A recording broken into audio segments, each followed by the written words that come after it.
जय जय मां जय मां Durga.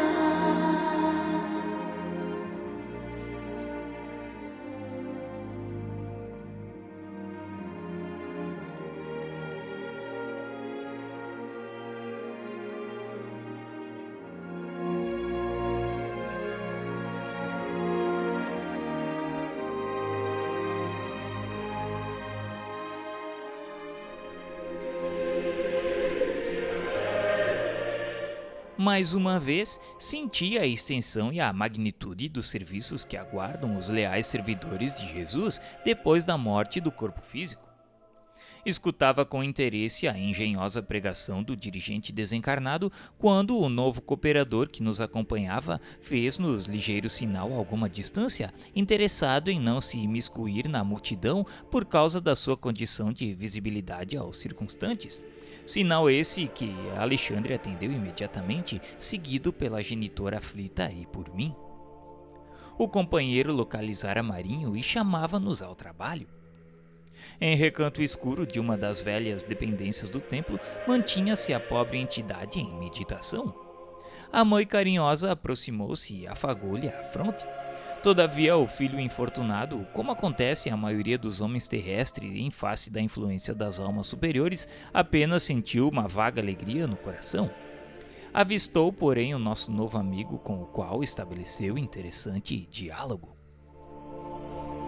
Logo após receber-lhe afetuosa saudação, perguntou Marinho, surpreso: Você foi também padre? Necésio, com simpatia, respondeu que sim. Marinho, algo irônico, perguntou a qual grupo ele pertencia, se aos submissos ou aos lutadores, dando a entender que, por submissos, compreendia todos os colegas cultivadores da humildade evangélica, e por lutadores todos aqueles que, não encontrando a realidade espiritual, segundo as falsas promessas do culto exterior, se achavam entregues à faina ingrata de revolta e desesperação. Sim, pertenço ao grupo da boa vontade. Incapaz de perceber a nossa presença ao seu lado, Marinho fixou o nosso companheiro com sarcasmo e tristeza simultânea e perguntou: E por que me procuras? Soube que você, meu amigo, experimenta certas dificuldades íntimas, que também venho sofrendo. A dificuldade para conhecer o bem e o cansaço da permanência no mal, a necessidade de afeição e o tédio das companhias inferiores representaram para mim padecimentos enormes. E enquanto o sacerdote triste mudava de expressão fisionômica, Necésio continuava: É bem amargo reconhecer a impossibilidade de vivermos sem esperança, conservando ao mesmo tempo o desencanto de viver. Oh, sim, é verdade. E por que não trabalharmos contra isto? Mas como? Prometeram-nos na terra o céu aberto aos nossos títulos e a morte nos revelou situações francamente opostas. Não ministrávamos nós os sacramentos? Não fomos nós revestidos do poder? Confiaram-nos dominações e impuseram-nos aqui humilhações angustiosas. Para quem apelar? Insubordinar-se agora é um dever. Notei que o nosso colaborador se prontificava a responder com argumentação sólida, de essência evangelizante, falando-lhe das vaidades terrestres e das interpretações arbitrárias do homem no campo das leis divinas. Mas antes que Necésio pudesse imprimir à conversação qualquer sinal de contenda, Alexandre advertiu-o bondosamente, dizendo para não discutir. O interpelado modificou a disposição e considerou com afabilidade: Sim, meu amigo, cada consciência tem suas lutas e problemas próprios. Não venho disputar a sua renovação compulsória. Incumbido por alguns amigos que se interessaram pela sua felicidade, em plano mais alto, venho convidá-lo para uma reunião. Desejarão acaso modificar o meu rumo, como já tentaram? Eles naturalmente foram avisados de seu estado íntimo, e talvez pretendam oferecer-lhe vantagens novas. Quem sabe? O interlocutor pensou alguns minutos e voltou a fazer indagações quanto aos seus prováveis benfeitores. O nosso companheiro, porém, informou com serenidade. Não dispomos de muito tempo para elucidações. Creio que o amigo, como aconteceu comigo mesmo, lucrará muitíssimo. Entretanto, se você deseja tentar uma solução para o seu caso, não podemos perder os minutos. Via-se que Marinho penetrava o terreno obscuro da indecisão. No entanto, sua genitora desencarnada enlaçou-o com mais carinho a pedir-lhe mentalmente que acompanhasse o mensageiro sem hesitação. Impossibilitado de oferecer resistência àquela vigorosa imposição magnética do amor maternal, exclamou resoluto. Então vamo-nos. Necésio estendeu-lhe o braço de irmão e retiramo-nos apressadamente por uma das pequenas portas laterais.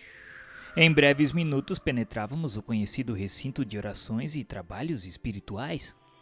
Observei que muitos servidores de nossa esfera mantinham-se de mãos dadas, formando extensa corrente protetora da mesa consagrada aos serviços da noite. O quadro era para mim uma novidade. Alexandre, porém, explicou-me discreto. Trata-se da cadeia magnética necessária à eficiência de nossa tarefa de doutrinação, André. Sem essa rede de forças positivas que opera a vigilância indispensável, não teríamos elementos para conter as entidades perversas e recalcitrantes. O instrutor, porém, fez-me perceber que a hora não comportava conversações, e auxiliando Necésio, localizou o Marinho dentro do círculo magnético, onde com surpresa verifiquei a presença de vários desencarnados sofredores, trazidos por outros pequenos grupos de amigos espirituais, e que por sua vez aguardavam sua oportunidade de doutrinação. Sentindo agora o ambiente em que se achava, Marinho quis recuar, mas não pôde. A fronteira vibratória estabelecida pelos nossos colaboradores, a reduzida distância da mesa de fraternidade, impedia-lhe a fuga. Me enganaram. Isso é um logro. Sossegue, você conquistará grande alívio. Espere, poderá desabafar suas mágoas e ouvir a palavra compassiva de um orientador cristão, ainda encarnado. E em seguida, quem sabe, talvez possa ver algum ente querido que se encontra em zonas mais altas, à espera de seu fortalecimento e iluminação. Não quero. Não quero. Você conhece assim toda a verdade, meu amigo? Poderá adivinhar a procedência do socorro de hoje? Conseguirá lembrar-se de quem me enviou ao seu encontro? O sacerdote desencarnado fixou nele os olhos tomados de expressão terrível, mas Necésio, sem perder a calma, falou depois de uma pausa mais longa. Foi sua mãe. Depois de ouvir essas palavras, Marinho escondeu o rosto nas mãos e prorrompeu em pranto angustioso. A esse tempo, secundado por diversos auxiliares, Alexandre prestava ao organismo de Otávia o máximo de concurso fraterno em cotas abundantes de recursos magnéticos. Compreendi que, se para os fenômenos de intercâmbio com os desencarnados esclarecidos era necessário o auxílio de nosso plano ao campo mediúnico, no caso presente essa cooperação deveria ser muito maior, em vista da condição dolorosa e lastimável dos comunicantes. Com efeito, a médium Otávia recebia os mais vastos recursos magnéticos para execução de sua tarefa. Depois de alguns minutos, providenciava-se a incorporação de Marinho, que tomou a intermediária sob forte excitação. Otávia, provisoriamente desligada dos veículos físicos, mantinha-se agora algo confusa em vista de encontrar-se envolvida em fluidos desequilibrados, não mostrando a mesma lucidez que lhe observávamos anteriormente. Todavia, a assistência que recebia dos amigos de nosso plano era muito maior. Um instrutor de elevada condição hierárquica substituiu Alexandre junto da médium, passando o meu orientador a inspirar diretamente o colaborador encarnado que dirigia a reunião. Enquanto isso ocorria, vários ajudantes de serviço recolhiam as forças mentais emitidas pelos irmãos presentes, inclusive as que fluíam abundantemente do organismo mediúnico. O que, embora não fosse novidade, me surpreendeu pelas características diferentes com que o trabalho era levado a efeito. Não pude conter-me e interpelei um amigo em atividade nesse setor, que me explicou que aquele material representava vigorosos recursos plásticos para que os benfeitores da nossa esfera se façam visíveis aos irmãos perturbados e aflitos, ou para que materializem provisoriamente certas imagens ou quadros indispensáveis ao reavivamento da emotividade e da confiança nas almas infelizes. Com os raios e energias de variadas expressões emitidos pelo homem encarnado, podemos formar certos serviços de importância para todos aqueles que se encontrem presos ao padrão vibratório do homem comum, não obstante permanecerem distantes do corpo físico. Compreendi a elucidação, reconhecendo que, se é possível efetuar uma sessão de materialização para os companheiros encarnados, noutro sentido a mesma tarefa poderia ser levada a efeito para os irmãos desencarnados de condição inferior. Admirando a excelência e amplitude das atividades dos nossos orientadores, fixei a minha atenção na palestra que se estabeleceu entre Marinho, incorporado em Otávia, e o doutrinador humano, orientado intuitivamente por Alexandre. A princípio, o sacerdote demonstrava imenso desespero e pronunciava palavras fortes que lhe denunciavam a rebeldia. O interlocutor, contudo, falava-lhe com serenidade cristã, revelando-lhe a superioridade do evangelho vivido sobre o evangelho interpretado. A certa altura da doutrinação, percebi que Alexandre chamava a si um dos diversos cooperadores que manipulavam os fluidos e forças recolhidos na sala, e recomendou-lhe que ajudasse a genitora de Marinho a tornar-se visível para ele. Notei que a senhora desencarnada, com os préstimos de outros amigos, atendeu imediatamente, ao passo que Alexandre, abandonando por momentos o seu posto junto ao doutrinador, aplicou passes magnéticos na região visual do comunicante, compreendendo então que ali se encontravam em jogo interessantes princípios de cooperação. A genitora amorosa resignava-se ao envolvimento em vibrações mais grosseiras por alguns minutos, enquanto o filho elevaria a percepção visual até o mais alto nível ao seu alcance para que pudessem efetuar o reencontro temporário de benéficas consequências para ele. Voltou Alexandre a fixar-se ao lado do dirigente e, com surpresa, ouvi que o amigo encarnado desafiava o exasperado comunicante, agindo francamente por intuição com a sua voz quente de sinceridade no ministério do amor fraternal. Nesse instante, o doutrinador pediu para que Marinho observasse ao seu redor. Pediu novamente para ver se ele reconhecia quem se encontrava ao seu lado, e foi então que o sacerdote lançou um grito terrível. Minha mãe! Minha mãe! A genitora, abraçando-o emocionada, pediu humildemente para que deixasse de lado vãs discussões e contendas intelectuais. Disse ainda que a porta das suas ilusões terrenas havia sido cerrada junto com os olhos físicos. Pediu para que Marinho não transferisse para cá velhos enganos, que não se revoltasse mais, que era necessário se humilde diante da verdade, pois ela o amava muito e estava sofrendo muito com aquela condição. Os encarnados presentes viam tão somente o corpo de Otávia, dominado pelo sacerdote que lhes era invisível, quase a arrebentar-se de soluços atrozes, mas nós víamos além. A nobre senhora desencarnada postou-se ao lado do filho e começou a beijá-lo em lágrimas de reconhecimento e amor. Pranto copioso identificava-os. Cobrando forças novas, a genitora continuou. Perdoe-me, filho querido, se noutra época induziu seu coração à responsabilidade eclesiástica, modificando o curso de suas tendências. Suas lutas de agora atingem minha alma angustiada. Seja forte, Marinho, e ajude-me. Desvencilhe-se dos maus companheiros. Não vale rebelar-se. Nunca fugiremos da lei do Eterno. Onde você estiver, a voz divina se fará ouvir no imo da consciência. Nesse momento, observei que o sacerdote recordou instintivamente os amigos, tocado de profundo receio. Agora que reencontrava a mãezinha carinhosa e devotada a Deus, que sentia a vibração confortadora do ambiente de fraternidade e fé, sentia medo de regressar ao convívio dos colegas endurecidos no mal. Apertou a destra materna confiante e perguntou se podia acompanhá-la para sempre. Mas a entidade amorável contemplou-o com redobrado amor através do véu do pranto e lhe respondeu: Por enquanto não, meu filho.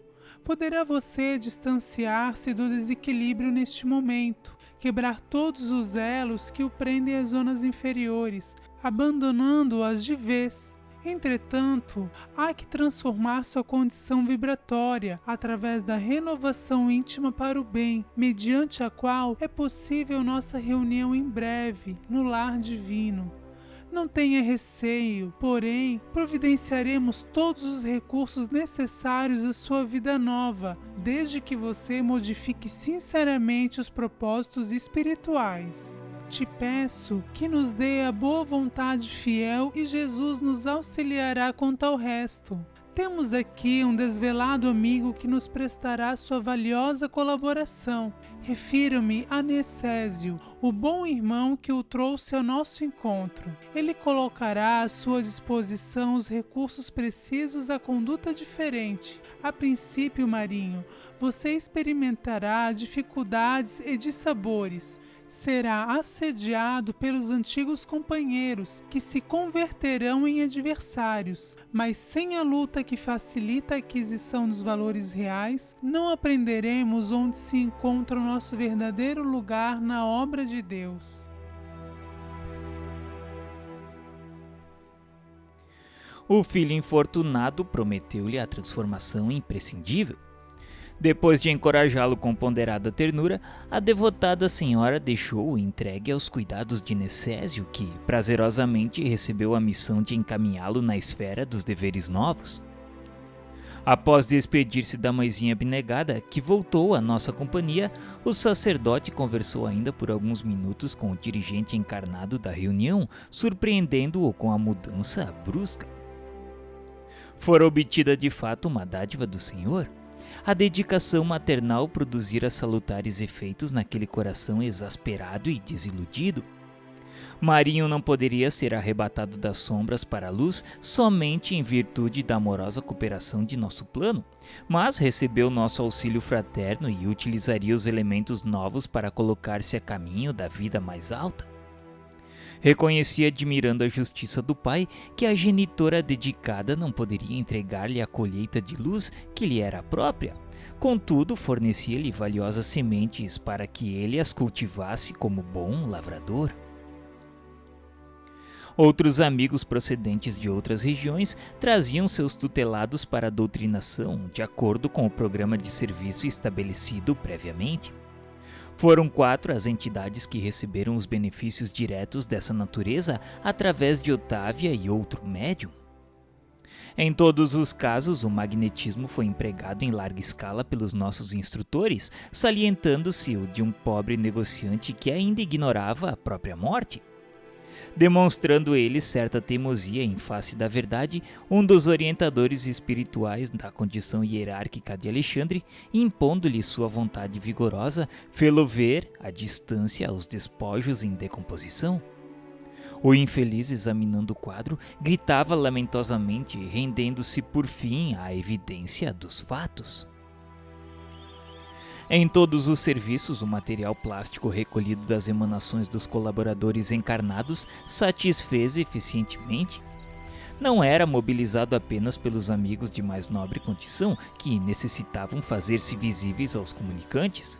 Era empregado também na fabricação momentânea de quadros transitórios e de ideias-formas, que agiam beneficamente sobre o ânimo dos infelizes, em luta consigo mesmos. Um dos necessitados, que tomara o médium sob forte excitação, quis agredir os componentes da mesa em tarefa de auxílio fraternal. Antes, porém, que pusesse em prática o sinistro desígnio, vi que os técnicos de nosso plano trabalhavam ativos na composição de uma forma sem vida própria, que trouxeram imediatamente encostando no provável agressor. Era um esqueleto de terrível aspecto que ele contemplou de alto a baixo, pondo-se a tremer, humilhado, esquecendo o triste propósito de ferir benfeitores. Depois de trabalhos complexos da nossa esfera, terminou a sessão com grandes benefícios para todos. Dentro de mim germinavam novos mundos de pensamentos. Os trabalhos havidos para cada caso particular constituíam lições diferentes para minha alma. E aturdido pela dilatação da luz que se fazia cada vez mais intensa e viva no meu círculo mental, reconheci que os gênios celestes poderiam trazer o mais belo e eficiente socorro aos espíritos da sombra, que, movidos de piedade e amor, conseguiriam instalar abundantes celeiros de bênção junto dos sofredores, mas que, de conformidade com a eterna lei, os necessitados só poderiam receber os divinos benefícios se estivessem dispostos a aderir por si mesmos aos trabalhos do bem.